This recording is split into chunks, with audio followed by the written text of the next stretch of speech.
G'day, FideMaster John Curtis here. I'll just adjust the screen slightly. And we're in the chess.com analysis room, and we've just played entitled Tuesday on Wednesday, the 23rd of February. And we didn't do too good, but we had one good result. And this game is a very good example of why you should do your chess.com problems, right? Your problem solving. It's a good tool, and you'll find out why if you can see the good moves that come available for white in this game. Now, I played with 92% accuracy, and we're playing International Master Al-Hosani Omran, or Omran Al-Hosani, right? And he's from the United Arab Emirates. And I'm white, FideMaster John Curtis. C6, D4 is played, D5, book move according to the chess engine. Okay, E takes D, right? We just want to simplify. I'm playing a much higher rated player. I want to put him under pressure to win. So he takes back with a pawn. So I just get a knight developed, right? Just controlling the centre. Nothing fancy. He does the same book move. Bishop D3. Says it's good. The engine says it's good. It's good to get your pieces out, it says. Knight to C6. Now I don't want him playing knight to B4. I don't have to make this move, but I want to make it anyway. So I play C3, and it's a book move, right? He plays G6, and then I play Bishop F4. And that's to restrict, this move is made to restrict his E5 move, and at the same time to control the E5 square and develop a piece, basically, outside of this terrible, this pawn structure is no good for that bishop here, right? Okay, so you put your bishops on the opposite colour to your, so I'm castling, and now you play E-castle, I play H3. Oh, that's right, oh, I didn't want him to get rid of his bad bishop by playing bishop there. Okay, so I played H3. And it's also good because my bishop can go and hide in the corner. Okay, so I played knight then, got a piece working, and he played knight here. Interesting move. It's apparently the best move. So I went back, and he played E5. Well, the engine says that's excellent. It threatens to win material, threatens pawn here, and threatens pawn takes pawn. So what do you do against the double threat? Well, you take it off, don't you? And knight takes, and pawn takes. Well, it says, I missed a better way to trade pieces, but he's still going to take the pawn, star move. I take the bishop, and now he plays queen takes. So I play knight hits rook, okay? Now this is where it's a bit tricky for him. Probably rook e7 is probably best. Watch this. See, he played rook back there. And this is the correct move, rook here. So rook here, right? So we go back one square and see what the engine says about that move. Okay. Yeah, that's the best move, right? I believe. That's just my opinion. We'll find out. Yeah, excellent. It says rook e6 is best. Gee, I'd never have found that move. Okay, so I was wrong. I found the second best move. But I'll show you why. He played rook here. And now look at my next move. Oh, queen to d2. I didn't play that. I played knight there. Played rook there. Oh, I played queen to d2. Oh, yeah, I want to feign playing queen here and knight to knight 5 with the check, right? But I didn't really want to do it.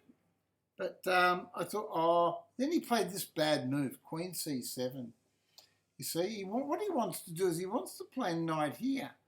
And I thought, gee, that's a nasty move. And I thought, how can I punish him for it? Because I still want to play queen here.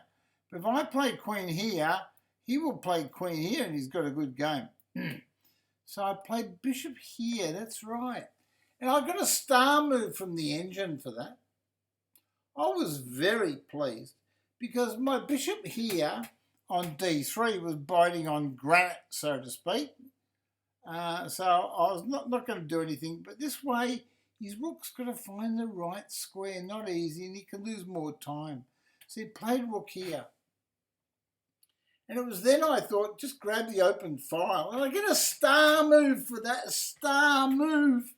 So I'm playing pretty good. He's 2,540, and that's a mean guy. He's international master, 2540. He's actually 300 rating points higher than me, which is a lot. Anyway, so he played bishop there. So I moved my bishop back to f1. Apparently I should go to d3, but I went back to f1. And he played bishop to f4. And then I very quickly, I sort of played this move. And the engine says that's the best move, right?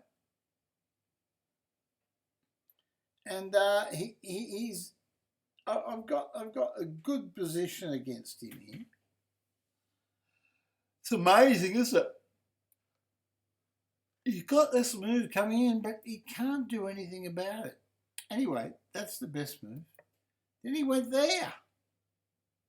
Well, what I should do, and maybe I can play knight here, I don't know, but I thought I'll take that. He took it and I took another one because I didn't know what to do, and I thought he's still got the isolated pawn. I'm not getting mated, right? So he took with a pawn. Maybe I should play queen to d4, the engine says. But I played bishop g2, and he took it, I took. And I was sort of reasonably happy with this, but I thought I might have to defend a little bit. Might have to play rook here and rook here or something to defend my king. He played queen b6, and he wants to play d4. This is a good idea, right? It's a very good idea. So I play rook to e7. The engine says this is excellent. It does say rook on the a file to d1 is better. And he played queen f6. So there I doubled the rooks, that's right. It says that I should take the pawn, but I wasn't interested in the pawn. I wanted king safety, right? You see what happens here. Though I haven't played the best. The bar on the side of the board said the position's equal. He pushed the pawn on. Now remember, the bar on the side of the board, the white-black bar, is right halfway, so it means the position's equal. Then I played pawn there. Now black's apparently winning. It's a only by a little bit. He's winning by a little bit. Then he pushed the pawn. Now let's see what the engine says now. It says, oh, he's got a little bit of advantage, not much. So I played queen here. And I was hoping to bait him here because it's not an easy position. If his pawn becomes advanced, right, I think he should take this maybe. But he didn't. He played queen checks. So I thought, well, I know what I'll do. I'll play queen hits queen. Now, the trouble with his position here is he can't take the c pawn. Because if he can take the c pawn. He can take the c pawn. But he's not going to win. He's not going to take the c pawn. I can take the b pawn. He's not winning, is he? I don't think so. Bar on the side of the board says a little bit advantage to black, but white's okay. Now I played rook hits queen. Look at this move here. I thought to myself, I looked at the position, I thought, well, I've got a big checkmate down here, right? Okay. And so I thought, well, I'm going to hit his queen because he's got no squares to go to. He can't take, and I got a double exclamation mark from the computer. A double exclamation mark. So what would you do if you were black in this position? What would you do? What move would you play?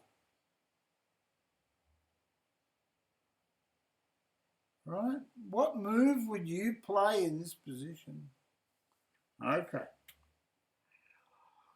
Right. Well, this is what he played. Queen there. Blunder. Apparently he should take the other pawn. And why is that a blunder? I'm going to give you a few seconds to work this out, right? Remember, I did hint earlier. I'll be quiet. I did hint earlier about doing your chess puzzles. Chess puzzles are good. Have you found the move? And this is why you should do your chess puzzles. Rook checks. Exclamation mark. So we've played two moves, and we've got one on rook c1. We've got a double exclamation mark, and upon this move we've got another exclamation mark, right? And he moved his king up. I took his queen off, and he took my queen. I took his rook. So he's actually lost a rook. Anyway, the game continued. Rook, king to f6. Rook controls the open file. Pawn up. Rook hits pawn because that's the only advanced pawn he's got. He pushed it, and then we attacked it. Then he's got 13 seconds left, and he wants to try to win on time. He says, oh, I don't like losing. I'm 2,540. I don't like losing to a FideMaster. So he pushed the pawn. So I took a pawn off and said, do you want to swap rooks? He moved over there. So I said, do you want to swap rooks? And he moved over, and I thought, oh, all right, you want to I'll swap rooks. And then he went there. So I thought, well, I know what I'll do. I'll play king up here. Should have played rook hits pawn, according to the engine, but he played rook there. So I played rook here at the back. I thought, well, I'll just go down there and give him a few checks. So he went there, star move, best move, but look at this. We're doubling up on his G pawn behind his king. He checked me, and then I went in the corner. He went there, so I gave him a check. Watch this. Watch this move. Watch this space. He played king there. Best move. And you know what I played there? What move would you play there? Well, I just pushed a pawn. Because I knew he can't check me. And I'm threatening checkmate. Isn't that nice? So he can't stop it. And white won. That's how FideMaster John Curtis, in Title Tuesday, defeated International Master Al-Hosani Omran. Okay, number one. 2,540 from the United Arab Emirates. I hope you enjoyed that game. And I'll be back with more material next time. Okay? Bye now.